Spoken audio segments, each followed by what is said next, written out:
Hello friends, आपका स्वागत है आपके अपने यूट्यूब चैनल में। आज हम बात करेंगे model test paper hydrocarbon topic पर। इससे पहले मैं हाइड्रोकार्बन के 2 वीडियो अपलोड कर चुका हूं दोस्तों, जिसके लिंक मैंने डिस्क्रिप्शन में दे दिए है। हाइड्रोकार्बन तो देखते हैं दोस्तों, क्वेश्चन नंबर 1 विषम चक्रीय एरोमेटिक हाइड्रोकार्बन का उदाहरण है। इसमें ऑप्शन दे रखे हैं हमें बेंजीन, टॉलुइन, पिरोल और नेफ्थलीन। तो विषम चक्रीय एरोमेटिक हाइड्रोकार्बन क्या होते हैं ये हमें पहले पता होना चाहिए कि जब वलय में उपस्थित सभी परमाणु कार्बन के होते हैं तो हम उनको समचक्रीय हाइड्रोकार्बन बोलते हैं। लेकिन यहाँ पर विषम की बात हो रही है तो वलय में कम से कम कार्बन के अलावा एक अन्य विषम परमाणु भी उपस्थित होना चाहिए। जैसे हम बात करें इसमें ऑप्शन ए बेंजीन की, तो बेंजीन का स्ट्रक्चर ऐसा होता है, यानी इसमें वलय में उपस्थित सभी जो परमाणु हैं कार्बन के हैं, इसलिए ये एक समचक्रीय यौगिक होगा।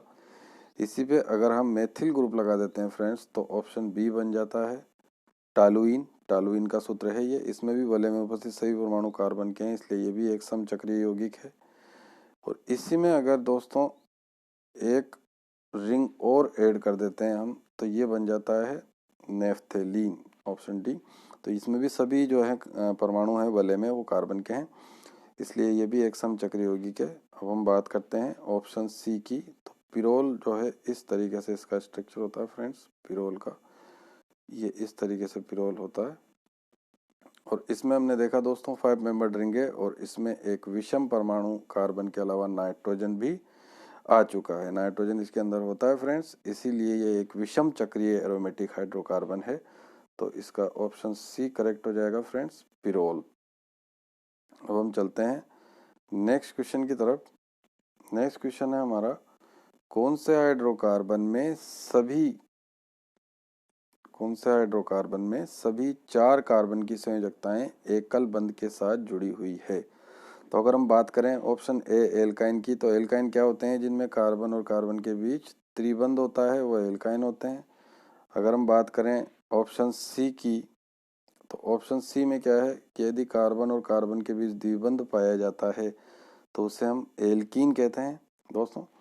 और अगर हम ऑप्शन बी की बात करते हैं जिसमें एल्केन है, तो ये एल्केन में क्या होता है, कार्बन और कार्बन के बीच सिंगल बॉन्ड पाया जाता है, यानी कि कार्बन की जो चारों संयोजकताएं हैं वो एकल बंध के साथ जुड़ी हुई होती है। तो इसमें ऑप्शन बी करेक्ट हो जाएगा दोस्तों, एल्केन इसका आंसर होगा, जिसमें कार्बन जो है 4 एकल बंध के साथ जुड़ा हुआ होता है। अब हम चलते हैं नेक्स्ट क्वेश्चन की तरफ फ्रेंड्स। नेक्स्ट क्वेश्चन है हमारा, कार्बन के अपर रूप कौन कौन से हैं। तो कार्बन के अपर रूप 2 तरह के होते हैं दोस्तों, क्रिस्टलीय अपर रूप और अक्रिस्टलीय अपर रूप। अगर हीरा देखें तो हीरा कार्बन का अपर रूप होता है और इसमें sp3 संकरण होता है, इसलिए ये विद्युत का कुचालक होता है दोस्तों। इसी तरीके से हम बात करें ग्रेफाइट की, तो ग्रेफाइट भी जो है कार्बन का अपर रूप होता है, लेकिन इसमें sp2 संकरण होता है और ये विद्युत का सुचालक होता है क्योंकि इसमें एक मुक्त इलेक्ट्रॉन पाया जाता है। और फुलरीन जो है, फुलरीन भी कार्बन का ही एक अपर रूप है, ये भी विद्युत का सुचालक होता है दोस्तों। यानी कि इसमें अगर हम देखें तो हीरा, फुलरीन, ग्रेफाइट तीनों ही कार्बन के अपर रूप होते हैं, यानी कि ऑप्शन डी जो है इसमें करेक्ट हो जाएगा फ्रेंड्स, ऑप्शन डी इसका आंसर होगा। नेक्स्ट क्वेश्चन की तरफ चलते हैं फ्रेंड्स। नेक्स्ट क्वेश्चन है, एक हाइड्रोकार्बन का नाम बताएं जो प्राकृतिक गैस का मुख्य घटक है। तो प्राकृतिक गैस का मुख्य घटक जो होता है वो होता है दोस्तों मेथेन। मेथेन इसका राइट आंसर होगा, जिसका सूत्र होता है CH4 और इसको मार्स गैस भी कहा जाता है क्योंकि ये दलदली स्थानों पे पाई जाती है। तो इसका राइट आंसर होगा दोस्तों मेथेन। हम नेक्स्ट क्वेश्चन की तरफ चलते हैं फ्रेंड। नेक्स्ट क्वेश्चन है, प्रयोगशाला में बनाया गया प्रथम कार्बनिक यौगिक है। तो प्रयोगशाला में जो यौगिक सबसे पहले बनाया था दोस्तों, मैं ऑप्शन दे रखे हैं, ए में एनिलीन, बी में यूरिया, सी में ब्यूटेन और डी में फिनोल।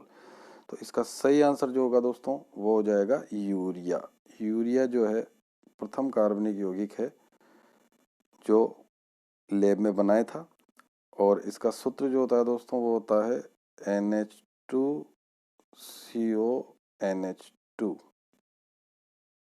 ये यूरिया का सूत्र है दोस्तों और ये किसने बनाया था, वॉलर ने बनाया था। वॉलर वैज्ञानिक ने इसको बनाया था अमोनियम साइनेट के द्वारा। तो इसका सही आंसर हो जाएगा दोस्तों यूरिया। नेक्स्ट क्वेश्चन की तरफ चलते हैं दोस्तों। एल्काइंस का सामान्य सूत्र है। अब सामान्य सूत्र अगर हमें देखना है तो अगर हम देखें इसमें CnH2n में अगर हम इनकी वैल्यू 2 पुट करते हैं तो हमें मिलता है C2H4, यानी यहाँ 2 कार्बन के बीच डबल बॉन्ड होगा, यानी ये एल्कीन होगा दोस्तों। इसमें अगर हम दोस्तों CnH2n+2 की बात करते हैं और n = 2 पुट करते हैं तो हमें मिलता है C2H6, यानी यहाँ पर 2 कार्बन पे 3 हाइड्रोजन जुड़े हुए हैं सिंगल बॉन्ड से और कार्बन कार्बन के बीच सिंगल बॉन्ड रहेगा, यानी ये एल्केन का सूत्र होगा दोस्तों। लेकिन अगर हम बात करें CnH2n-2 की, तो यहाँ पे इनकी वैल्यू 2 पुट करके देखते हैं, C2H2 हमें मिलेगा फ्रेंड्स।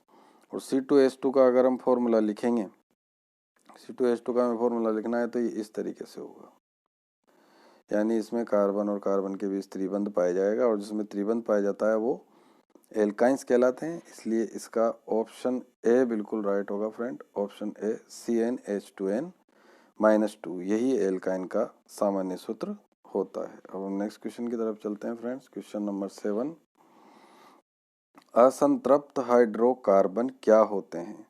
तो दोस्तों असंतृप्त हाइड्रोकार्बन क्या होते हैं, अगर इसको देखें हम तो ऐसे यौगिक जिनमें कि डबल बॉन्ड हो और या ट्रिपल बॉन्ड हो, डबल बॉन्ड भी हो और ट्रिपल बॉन्ड भी हो सकता है, या तो त्रिबंध युक्त होते हैं या द्विबंध युक्त होते हैं, तो वह अनसेचुरेटेड हाइड्रोकार्बन, असंतृप्त हाइड्रोकार्बन कहलाते हैं फ्रेंड्स। इस तरीके से इसमें बॉन्डिंग अगर मिलती है तो इसमें ऑप्शन डी सही है, बी और सी दोनों सही है। द्विबंध युक्त या त्रिबंध युक्त होते हैं वही असंतृप्त हाइड्रोकार्बन होते हैं दोस्तों। नेक्स्ट क्वेश्चन की तरफ चलते हैं। कार्बन का परमाणु क्रमांक और द्रव्यमान संख्या क्रमशः होती है। तो कार्बन की अगर हम बात करें तो इसका प्रतीक C होता है दोस्तों। यहाँ नीचे की तरफ हमेशा Z लिखा जाता है जिसको परमाणु क्रमांक बोलते हैं और ऊपर हम लिखते हैं द्रव्यमान संख्या। तो ये कार्बन जो है पीरियोडिक टेबल में आवर्त सारणी में 6 नंबर पे आता है, इसलिए इसका परमाणु क्रमांक 6 होता है और द्रव्यमान संख्या होती है 12। तो इसमें ऑप्शन बी जो है करेक्ट हो जाएगा दोस्तों, 6 और 12। 6 तो परमाणु क्रमांक होगा और द्रव्यमान संख्या होगी 12। नेक्स्ट क्वेश्चन की तरफ चलते हैं फ्रेंड्स। नेक्स्ट क्वेश्चन है एल्केन्स का अन्य नाम क्या है? तो एल्केन्स का अन्य नाम होता है दोस्तों, डी ऑप्शन इसमें राइट हो जाएगा, पैराफिन्स। क्योंकि ये स्टेबल कंपाउंड होते हैं इसलिए इनको पैराफिन्स भी कहा जाता है। और इसी में अगर हम बात करें तो ओलिफिन्स जो है, ओलिफिन्स एल्कीन्स का ही अन्य नाम होता है। जो एल्कीन होते हैं उनको ही ओलिफिन बोला जाता है दोस्तों। एथिलीन भी एल्कीन का एग्जाम्पल है। तो यहाँ पर एल्केन्स का अन्य नाम क्या है? तो उसका उत्तर होगा दोस्तों पैराफिन्स। ऑप्शन डी जो है करेक्ट आंसर होगा। नेक्स्ट क्वेश्चन की तरफ चलते हैं दोस्तों। बेंजीन में सिग्मा और पाई बंधों की संख्या क्रमशः होती है, ये हमें देखना है दोस्तों क्वेश्चन। तो सिग्मा और पाई बंध निकालने का फॉर्मूला, जैसे बेंजीन की स्ट्रक्चर हम सबसे पहले ड्रॉ कर लेते हैं। इस तरीके से बेंजीन होता है फ्रेंड्स, ये बेंजीन है। इसमें प्रत्येक कार्बन पे एक हाइड्रोजन परमाणु मिलता है। इसका सूत्र होता है C6H6 बेंजीन का। इस तरीके से हमें मिलेगा। हम जानते हैं जब भी एक सिंगल बॉन्ड होगा तो एक सिंगल बॉन्ड में एक सिग्मा होता है और एक डबल बॉन्ड में एक सिग्मा और एक पाई होता है। तो अगर हम इसमें देखें दोस्तों तो 6 तो हमारे पास सिग्मा, ये हाइड्रोजन वाले जो बॉन्ड बन रहा है सिंगल बॉन्ड, इसके हो जाएंगे। और 6 सिग्मा जो हमें मिलेंगे फ्रेंड्स वो कार्बन और कार्बन के बीच जो बॉन्ड है उनसे हमें 6 सिग्मा मिल जाएंगे, कार्बन और कार्बन के बीच जो बॉन्ड है। तो टोटल हमारे पास जो है यहाँ पर 12 सिग्मा हो जाएंगे दोस्तों। और 3 पाई बॉन्ड है इसलिए पाई बॉन्ड कितने हो जाएंगे? 3। तो बेंजीन की अगर हम बात करें ओवरऑल, अगर हम देखें फ्रेंड्स तो इसमें क्या होगा, इसमें होगा 12 सिग्मा एंड 3 पाई। तो इसका राइट आंसर होगा फ्रेंड्स बी ऑप्शन, 12 सिग्मा और 3 पाई। तो इस तरीके से हमने बेंजीन में सिग्मा और पाई बंधों की संख्या निकाल ली दोस्तों अगर वीडियो आपको पसंद आया तो लाइक और सब्सक्राइब जरूर करें। इसी तरह के मॉडल पेपर मैं आगे भी लाता रहूँगा दोस्तों, तो चैनल को सब्सक्राइब करें दोस्तों। नमस्कार दोस्तों।